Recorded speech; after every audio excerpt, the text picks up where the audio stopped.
Good morning. If you're new here, my name is Sam. I'm a 15-year-old content creator. I've been posting videos for nearly 2 years at this point.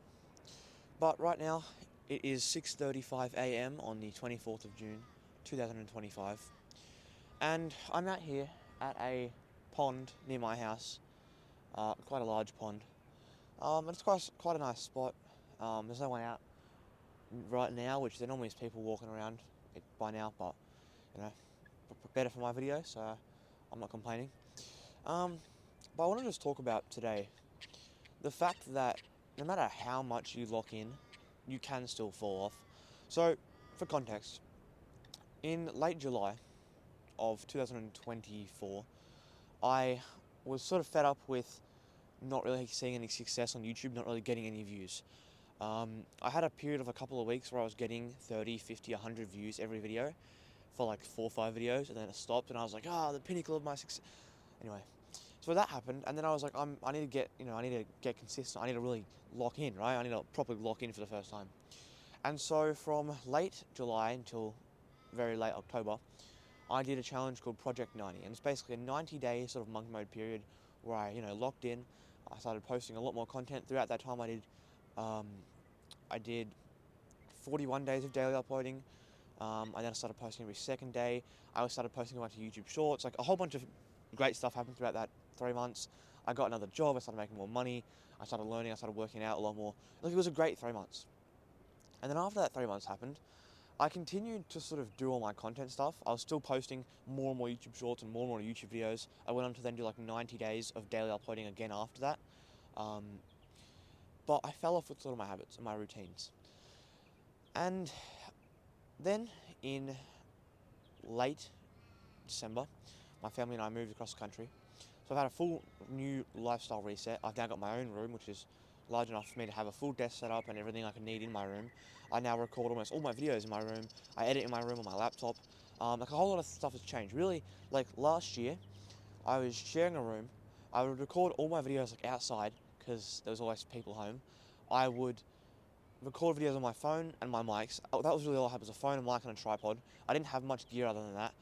I didn't have a laptop. All my videos were filmed on my phone and then edited on my phone, uploaded from my phone. And this was really a big limitation. So then at this point, we get into about late February. I started making more highly edited videos, and by highly edited, I mean lightly edited.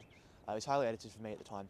But on my phone, I was making videos and I was actually putting in some editing, actually doing some like creative videos rather than just yapping, talking videos like this one. And I found that my phone quickly maxed out with its ability to create these videos. I could no longer export the videos in 4K. It was taking forever. It was lagging. It was crashing. It was not able to actually edit the videos. It was that laggy. Like, my phone couldn't handle it. And obviously, it's just an iPhone, so to some degree, iPhones are very, very good for what they're supposed to do. Like, they are amazing cameras, amazing for everyday stuff. But when you're trying to edit, when you're trying to do lots of editing on multiple layers of 4K footage, it doesn't work, right? It's an iPhone. So I was like, I need to get a laptop. I can't keep doing, like, I can't create these videos that I want to make on my phone anymore. It's not working. So I'm like, I have to get a laptop. The only one problem with that was I didn't have a job at the time. So basically, I've had a job since just after I turned 13. And so I've been working for a while, doing just, different odd jobs and stuff. It was nothing like crazy. It was just, helping out here and there, doing some stuff. So I was doing that for about 2 years. And then, okay, I don't know why I said nothing too crazy. I was working every day or second day for like 2 years. So, um, then in January, my family and I moved across the country. We got here on New Year's Eve. So then a couple of weeks later, I got a job working at a cafe. Then the holidays ended and I got laid off. And then I was unemployed for about 2.5 months. Then it gets to early March and I get another job. After having applied to like 35, 40 places, I get a job working at a local business nearby. Again, manual labour, which it's a very good job though because it's sort of flexible. You can sort of pick and choose your hours. Obviously, like, all right, they close at 5, so I can't work after school. But they said, all right, Saturdays, Sundays, just let us know when you're available, and we'll let you know if we need you. And so it's quite flexible, and that's one thing I like about that job, which I still have, by the way. I don't know why I'm talking about it in past tense. That job's very good because it's flexible, and it's quite simple. You sort of just turn up and shut your brain off and work. So I like the job. It's a very good job. And so I got that job, and then a month later, 2 paychecks later, it's now late March, I bought my laptop. So actually, I didn't actually buy it. My parents paid for it. I was like, all right, I need to buy this laptop. My parents decided, all right, we'll pay for it. They said we'll split it half. We know. They said, we know that you've been doing this for a long time and you're quite dedicated, and we know that you work quite hard and you will pay the money back, right? I work a lot, so they knew I was going to pay the money back. They knew that I was going to actually use it, so they were okay with spending $950 on a laptop just like that. I was talking to my dad about it, and I kid you not, maybe 2 hours later, he'd spent $1,000 for a laptop. But that's just how we roll. So I'm very grateful to my parents for that. But it wasn't like they just gave me $1,000. They invested $950 into me, which I then paid back a couple of weeks later. So they bought the laptop. It arrived a couple of days later, and I was like, all right, I have to pay this back now. They only wanted me to pay back half. About a week and a half, no, 2 weeks later, so 2 pay cycles later, I paid them back the whole thing, just to say thank you. And so that was quite a good moment. I felt sort of proud of myself for doing that, for paying them back, and I didn't have to. They didn't have to. Like I'm sure that the extra $450 I paid them didn't change their life, but just for me, that was something that I felt good about doing. I would much rather be able to just pay them back what they've given me, just in little ways like that. So I did that, and I'm incredibly glad that I did that. I very well could have just gone and paid them back the half, and I would have had an extra $400. But I decided, I think I made the right choice, and I'm glad I did that, and I'm sure they're glad that I did that too. So I did that, I had my laptop, and now I could actually edit videos. Now, just so you know, I've never really used computers or laptops before, so I've had a few technical errors. Last week I accidentally deleted every single bit of footage from my GoPro. So I have, for the last couple of months since I've had my laptop, I've been filming predominantly on my GoPro. I filmed here and there on my phone, but for majority of the time, probably 80% of everything I've filmed since the beginning of April has been on my GoPro. And about a week ago, I was super tired, it was 9 o'clock, and I was trying to move a folder, which was my B-roll folder with all of my organised footage that I just spent 2 weeks organising. I was trying to move it across from my laptop hard drive onto an external hard drive that I have. And I ended up moving it, but I'm not sure what happened, but I ended up deleting I ended up moving it. I checked, I'm like, all right, this opens, it's on the hard drive. So I go back over to the laptop, I go to delete what's on the laptop, and I delete what's on the laptop, I clear it out of the trash, and boom, everything's gone. So that happened. I now have none of that GoPro footage, but luckily I still have all my iCloud footage, which isn't as much. There's a lot less stuff on there, but I still have thousands of clips on there, so that's perfectly fine. I'm not tripping over that. So that happened. Just little things like that. I'm not a computery person, or I never have been, so I'm still learning how to use the laptop 3 months later. But since then, I've been making more highly edited videos. And, okay, to be fair, I forgot the point in this video. I was just talking about how I made videos, wasn't I? Ah, yeah, I remember now. So, I've been making these videos for a while. Now, let me think about this.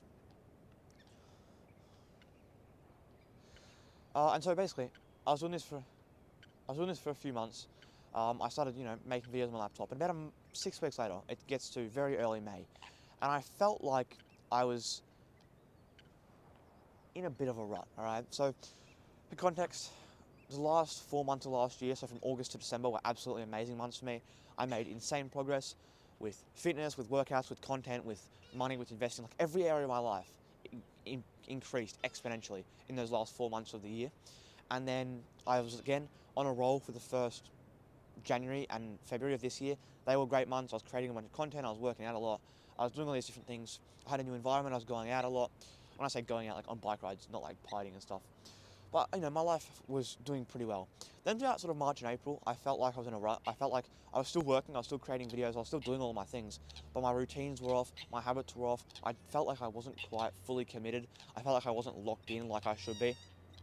And after a couple of months of being like, no, it's not that bad, I don't have to, lock in, I'll just work harder. That never really worked for 2 months. And so May 5th, I decided, all right, well, tomorrow morning, I'm starting monk mode. And then the next 30 days, I was locked in, I did monk mode. I started getting up, I was going to sleep at 9 p.m, getting up at 4 a.m, working for like 3 hours in the morning, after school, going straight to the gym, and then, working on the weekend. So I had a quite busy schedule, I still do now.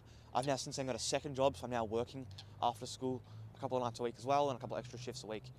So that's even that my schedule's got even more busy. And so I decided to lock in, and I made insane progress.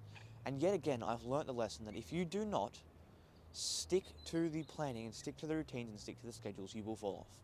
I did 30 days of monk mode. It was the greatest, most successful period of this year so far. I achieved the most things I've achieved. I built the best habits. I started cold showering every single day. Like before, up until this point, I've cold showered maybe 2 or 3 times a week if I actually decided to. I was doing 30 seconds minimum, 30 to 60 seconds of complete cold showering at 5, 6, 7 a.m. every single day for probably a month. And sometimes I was doing it twice a day. Still to this day, like it's been I think 3 weeks since I finished monk mode, and still to this day I'm having 30 to 60 second cold shower, probably 3 or 4 or 5 times a week. So not every day, but I'm still doing it consistently, which is good. Things like that. I'd never really cold showered consistently before, and now boom, every single day. I think I missed maybe 3 times out of the whole month. Right, I was doing it every single day for like 3 weeks. I did a cold shower. It's crazy. Getting up, doing meditation again, just 3 minutes of meditation in the mornings before I start working. Scheduled deep work blocks, planning like absolutely amazing month. And then 3 weeks later, after I finished that, I sort of fell off of my routines again. I'm still getting up at 4 a.m. I'm still doing my work blocks. I'm still doing my cold showers, but it's less planned out, it's less thought out. And so here is my commitment to myself. I'm about to start another period of locking in. Now, when I say about to, I originally decided I was going to start it tomorrow, so the 25th, and then go through 180 days. But I've decided I want it to start I want it to finish a couple of days before Christmas. So 180 days of locked in, then there's going to be a couple of days of Christmas, and then we're going to be ready for the Winners New Year. Ready to go straight again, the 26th of December, Winners New Year, we're off to a new start, 2026. If you don't know what Winners New Year is, basically, Winners New Year is the idea that basically everyone, or almost everyone, will have that week off between Christmas and New Year, where they relax, they sit around, they do what they're doing, right? They're enjoying their holidays, which rightfully so, it's Christmas, it's New Year's. But the idea of Winners New Year is that you get in, you start working on the 26th, and you get 6 days ahead of everyone else. And boom, there you have a week of momentum before everyone else even starts their year. That's the idea, is that the winners take Christmas Day, they enjoy it with their family, they do what they need to do, and then they start working again. They start their new year on the 26th. Does the year actually start on the 26th? No, the year starts on the 1st of January. But it's just an idea that you should, not waste time unnecessarily. Have your time with your family, do your stuff, enjoy your holidays, but also, don't waste time. It's pretty much the principle. And I've been doing Winners New Year the end of 2023, the end of 2024, where I really just decided to just lock in from like Christmas Day. So that's the plan, is to do 180 days of locking in, 6 months. So I'll update you guys with how that goes. It's going to probably be similar to monk mode, maybe a little bit less. I was going to say a little bit less extreme, but not really. Just a little bit different in terms of more thought out in different areas. I want to be really planning out content. I want to be really planning out work blocks. I want to be really planning out what work I'm doing on what days, what needs to be done, the sort of self-punishment, self-accountability, really planning out every aspect so there's no room for failure, no room to miss a day or to miss an hour. I want to build a routine so strong that there is a 0% chance that I wake up and play on my phone for 2 hours. There's a 0% chance I don't get any work done for a day. And I already sort of know what to do, right? Put the phone in the kitchen. I charge my phone most nights in the kitchen. Boom. If I want to get my phone to do something productive with it, I have to go out there and get it, right? It adds friction, right? You're not getting up and immediately being on your phone, right? Whereas I get up and immediately get onto my laptop, immediately working, building that habit of working, right? So putting my phone in the kitchen, having my clothes set out right next to my bed. If you've seen my videos, right now my bed and my desk are on the same side of the room, so the gap in between my bed and the end of the bed and the desk is probably a little over a foot gap, so it's right there. Like, it's enough space for me to have my chair and move around, but it's right there. Get up, straight away, put my clothes on, I go out to the living room, I turn on the heating so the room starts to warm up, and do my morning W's, right? My push-ups, my podcast, my morning pages, some meditation as well. Get into work, right? That's what I want to do. That's like an ideal morning for me. Is get up at 4 a.m, do my morning W's, get dressed, get straight into the work, be sitting at my desk by 4:05, and just work, and just film content, edit content. At the moment, most days I'm just sitting at my desk, editing content, planning content. If I do need to film, I'll go out like this at around 6 a.m, go out and film. If I want to film in the mornings, otherwise filming is just after school on the weekends, or after school on the weekdays, or sometimes about the weekends when I'm not working. So I know what I have to do. I know what I should be doing. I know what I can be doing. And it's really just the only thing that's stopping me from really locking in now is to just put it on paper, put it on my wall and really lock in. So over the next couple of days, I will be properly planning that out. I don't want to rush into it. I don't want to go, all right, I need to lock in for the rest of the year and just start right now. Because although that's helpful, if there's something like that where I'm locking in for 6 months, I think I need to plan it out properly. I need to really go into specific details about every area of my life, what I want to achieve socially, with content creation, with business. By the end of the year, I want to have a business up and going. I'm making some kind of money online, right? By the end of the year, I'll be 16, so that's going to open up a lot of new doors. I can get my license. I can, all sorts of different things are going to be happening throughout the rest of this year. I'm about to, most likely, be changing up my school situation again for the third time in 2 years. So that's going to be helpful. That's going to be very good. So I won't speak on that right now because it's still in the motions, but in a couple of weeks, I may speak on that. Nothing crazy is happening, but just some changes. And overall, a lot of things are changing right now, and they will be for the rest of this year. And I want to lock in and make the most of that. So that's the plan. So far, the name for this 180-day period of locking in is Project Full 180. I want to perform a full 180. Most people go from being in a terrible situation to being in a pretty good situation. I want to go from being in a pretty good situation to being in an amazing situation where I fix my sleep schedule, where I fix my routines, where I fix my habits, where I build the habits, where I build the discipline, where every single day I want to get to the point where in 6 months I can get up at 4 a.m. And if I want to, go straight into the cold shower, have an ice cold shower at 4 a.m. I can't do that right now. I'm having cold showers at 5:30, 6, 7 a.m. when it's a bit warmer. I want to be able to get to the point where I can go out and just walk at 6 a.m., walk right to the beach. When it's freezing cold at 6 a.m., walk right to the beach.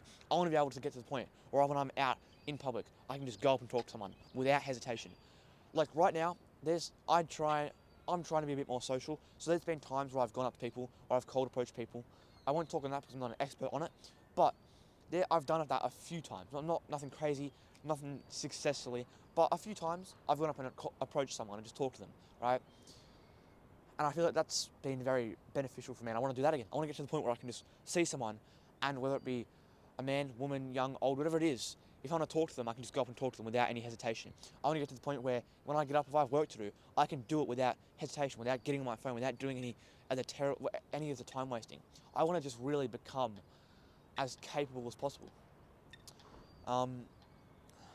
Yeah, like last year when I had my YouTube outro, I was talking about I want to help people become the most capable versions of themselves, which means have the ability to do everything that needs to be done, have the ability to work, to lift the weights, to talk to the people, to build the business, to have the money. That's what I want to do. I've been helping people on YouTube improve their lives, improve their habits, and build good beliefs and design a good lifestyle for nearly 2 years. And now it's my time to properly lock in again, right? I've done Project 90, I've done Monk Mode, I've done 2 or 3 or 4 other 30-day challenges where I've locked in. I've done 30-day ab workout challenges, I've done 30-day Monk Mode challenges, 30-day self-improvement challenges, 30-day content creation challenges. It's time to properly lock in, go for 180 days, and fully commit. And that is the plan. So that's enough for this yapping session. If you're still here, then comment real one in the comments. I want to see if anyone makes it to this far. So yeah, if you're still here, comment the words real one in the comments. And yeah, it's time to lock in. Let's go. See you tomorrow.